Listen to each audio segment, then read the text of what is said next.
ଯୁଗ ଧ୍ୱଂସ ହେଇଯିବ ଭାଇ। କେବେ ଇଏ ଅର୍ଚିତା ଉପରେ କଣ ଟ୍ରକ୍ ଗୋଟେ ନଦା ହେଇଥିଲା ଚପିଲେ? ଆରେ କେବେ ଇଏ ଅର୍ଚିତା ନାଇଁ ରେ?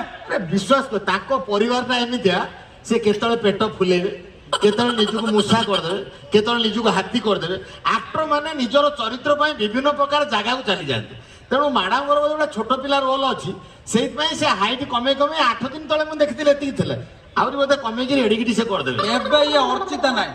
ମ୍ୟାଡାମ ସେ ଆପଣ ଗୋଟେ କଣ ଗୀତ ଫିତ ଗାଇଟେ ନାଚ ଦେଖେଇଦେଲେ, ସେ ବିଶ୍ୱାସ କରୁନି।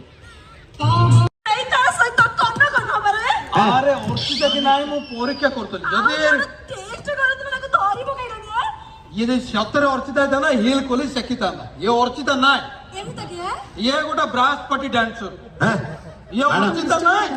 ଆପଣ ଯୋଉ ପୁରା ନିଜକୁ ଏତେ ପତଳା କରିଦେଇଛନ୍ତି, ଜିରୋ ଫିଗର। ଆଗରେ ପଳେଇଲାଣି, ମତେ ଯିବାକୁ ଦିଅ ପ୍ଲିଜ ପ୍ଲିଜ ପ୍ଲିଜ, ମୋର ଲେଟ୍ ହେଲାଣି ବହୁତ। ଯାଆନ୍ତୁ କଣ ଗୋଟେ କହୁଥିଲି ଚଢିକି କହୁଛି। ସିଏ କହୁଛନ୍ତି ଯେ ପ୍ରୋଗ୍ରାମ ଅଛି, ସଭ୍ୟ ଆଗରେ ପଳେଇଲାଣି, ମୁଁ ଯାଉଛି। ଇଏ ଯୋଉ ଭଳିଆ ଅର୍ଚିତ ଆ ସଭ୍ୟ କୋଉ ଭଳିଆ ଜଣା ପଡୁଛି। ଶୁଣ ଏତେ କଥା ମୋର ବୁଝିବାର ନାହିଁ, ମତେ କୁହ ତମର ଏଇଟା କି ଗାଡି? ଦେଖନ୍ତୁ ଏଇଟା ହଉଛି ମୋର ଗାଡି। ଏଇଟା କି ଗାଡି ମାନେ? କୋଉ କମ୍ପାନୀ କଣ? MNK। ଆରେ ମାରୁତି ସୁଜୁକି କତରୁ ଆରମ୍ଭ କରି ଟୟୋଟା ଏନଜି କେତେ କମ୍ପାନୀ ନାଁ ମୁଁ ଶୁଣିଛି। MNK କି କମ୍ପାନୀ? MNK ମୁଁ ନିଜେ କରିଛି। ନିଜେ କରିଛୁ? ନିଜେ କରିଛି এই গাড়ি কি নিজে করেছি। তোতে যদি ଆମ ବାରମ୍ପୁରରେ ପାମ୍ପଡ଼ ତାଣ୍ଡା ଯାହା ଦେଖିବୁ ଆଣ୍ଡା ସବୁ ନିଜେ କରୁଛୁ ନା।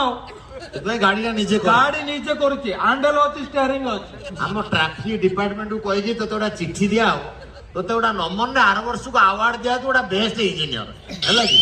ତୁ ଯୋଉ ଗାଡି ତିଆରି କରିଛୁ, ମାନେ ବାଇକରେ ଷ୍ଟିୟରିଂ ଲାଗିଛି, ମାନେ ବାହାର ଦେଶ ଯଦି କିଏ ଦେଖିବେ ତୋତେ ନେଇଯିବେ ବଡ ଇଞ୍ଜିନିୟର କରି। ଇଏ ବାଇକ ନାଇଁ ରେ। ଆଉ ଦେଖ ଏଉଠୁ ଏତିକି ଷ୍ଟେରିଂ ଅଛି, ବେଲ୍ଟ ଅଛି। ବେଲ୍ଟ ଷ୍ଟେରିଂ କୋଉଠି ଥାଏ ରେ? କାର ରେ।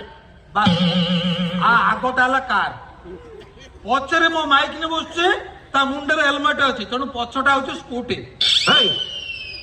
ମାନେ ପଛ ସ୍କୁଟି ଆଗ କାର, ଆଉ ତା ପଛରେ ଗୋଟେ ପିଢା ପକେଇକି ଗୋଟେ ଫ୍ୟାନ ଲଗେଇ ଦଉନୁ, ହେଲିକପ୍ଟର ହେଇଯିବ। ତମରି ମାନଙ୍କ ପାଇଁ ସବୁ ଆକ୍ସିଡେଣ୍ଟ ହଉଛି।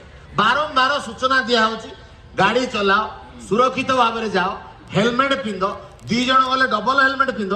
କିଛି ନ ବୁଝିକି ଗଲା ମୋର ଆଗ କାର, ପଛ ହଉଛି